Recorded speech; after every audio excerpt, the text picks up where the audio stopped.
Nabiri was a quiet village by a peaceful river. Life there was simple, and the people lived close to nature. But one day, their peace was shattered.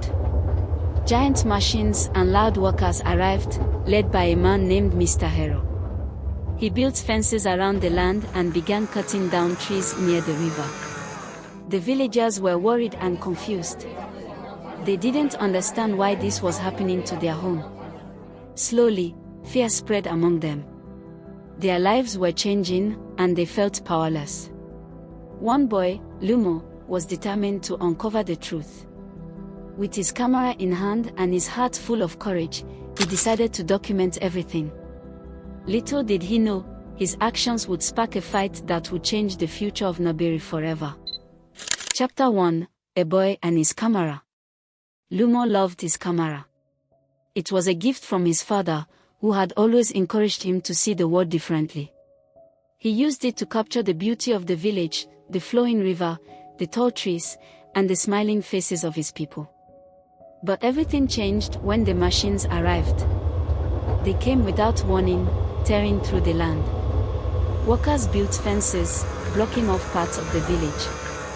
Lumo didn't know why this was happening, but he felt something was wrong.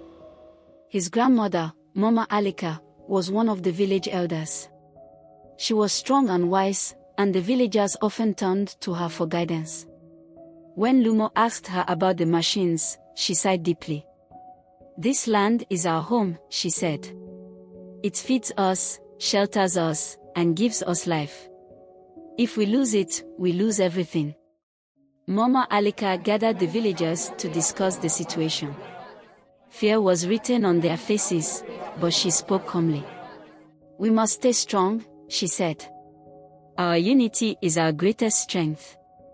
Lumo listened closely, inspired by her words. He decided to use his camera to record what was happening. If he could show the world what was being done to their home, maybe someone would help them. As he filmed the machines cutting down trees and workers driving stakes into the ground, Lumo felt a mixture of anger and determination. This was his home, and he couldn't just stand by and watch it be destroyed. Mama Alika placed a hand on his shoulder. "Remember, Lumo," she said softly, "the truth is a powerful weapon. Use it wisely." Lumo nodded, holding his camera tightly.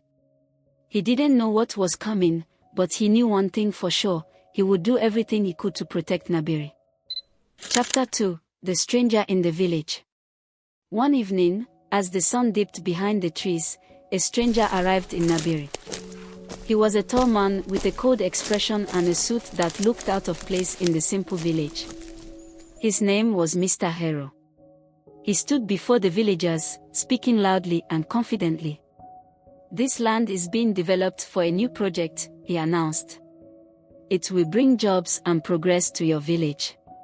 You should be grateful." The villagers murmured in confusion. They hadn't been consulted or warned about this progress. Mama Alika stepped forward, her voice calm but firm. "This land belongs to us. We have lived here for generations. What gives you the right to take it?" Mr. Hero smirked. "This is not up for discussion. The work has already begun." Fear rippled through the crowd, but Mama Alika stood her ground. "We will not be pushed aside so easily," she said. Lumo watched from the sidelines, recording everything. He could see the anger and fear in his people's faces, but he also saw something else: determination. That night, Lumo reviewed his footage, replaying Mr. Hero's arrogant words and the villagers' reactions. He felt a surge of anger. They couldn't let this man take their home without a fight. With his grandmother's encouragement, Lumo began interviewing the villagers, capturing their stories and emotions. He wanted to show the world what was at stake. But as the days passed, the machines kept working, and the fences grew taller. The villagers began to lose hope, and some started to believe Mr. Hero's promises of progress. Lumo refused to give up.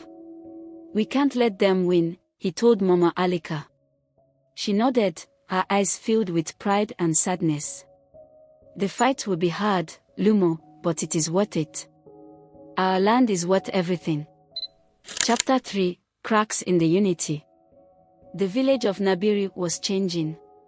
Where once there had been unity, now there was division. Some villagers, tempted by Mr. Hero's promises of money and jobs, started supporting the project. Jumo, a young farmer whose crops had been destroyed by the machines, was one of them. "What choice do we have?" he asked, frustration clear in his voice. "They've already taken so much. At least we can get something in return." Others, like Mama Alika and a group of elders, refused to give in. "We can rebuild our farms," she said. "But once our land is gone, it's gone forever."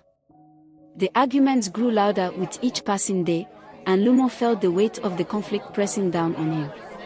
He continued filming, hoping his footage would help the villagers see the truth.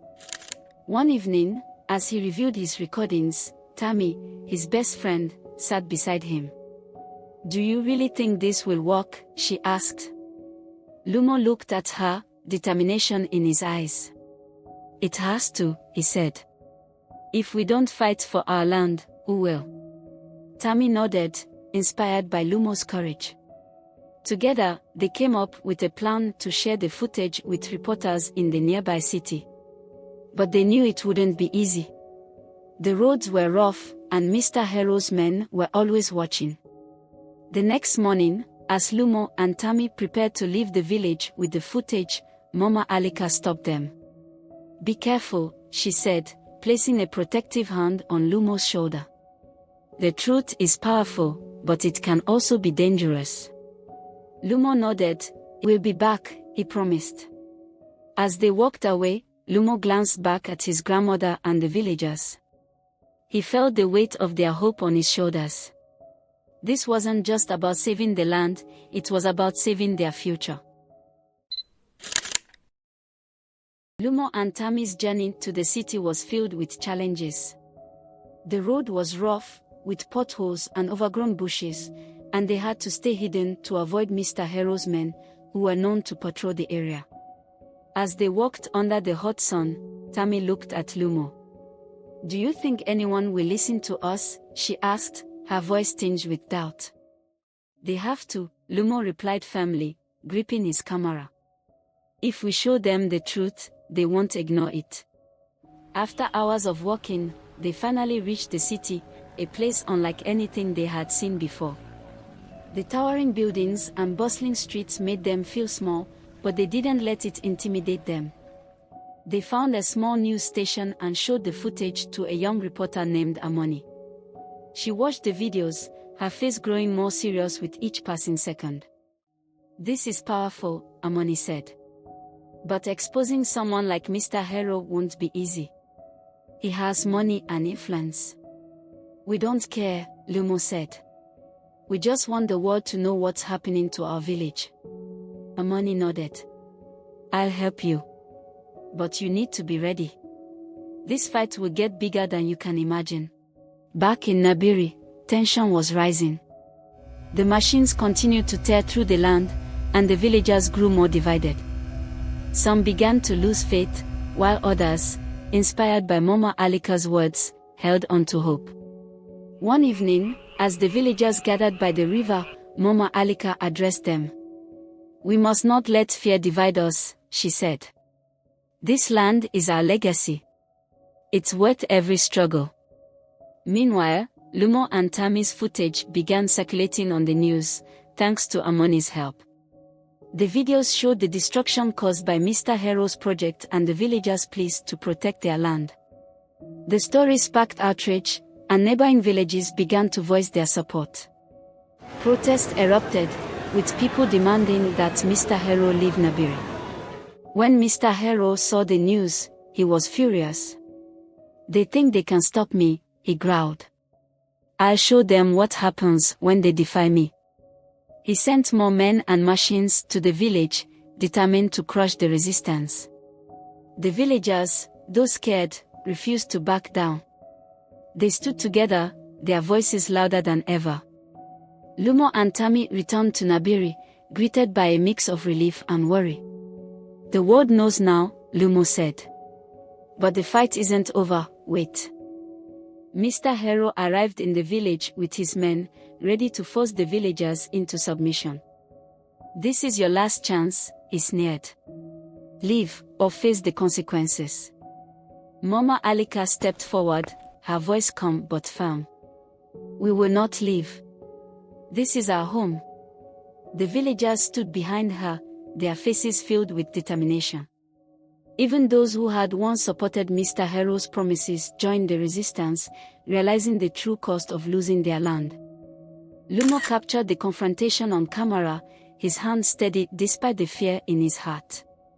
The villagers' unity was stronger than ever, their voices drowning out Mr. Hero's threats. Suddenly, a group of protesters from neighboring villages arrived, carrying banners and chanting slogans. They stood with Nabiri, showing that the fight was no longer theirs alone, it was a fight for everyone. Overwhelmed by the growing resistance, Mr. Hero realized he couldn't win. With a look of defeat, he turned to his men. "Pack everything up," he ordered. "We are leaving." Cheers erupted as the machines were shut down and the fences torn apart.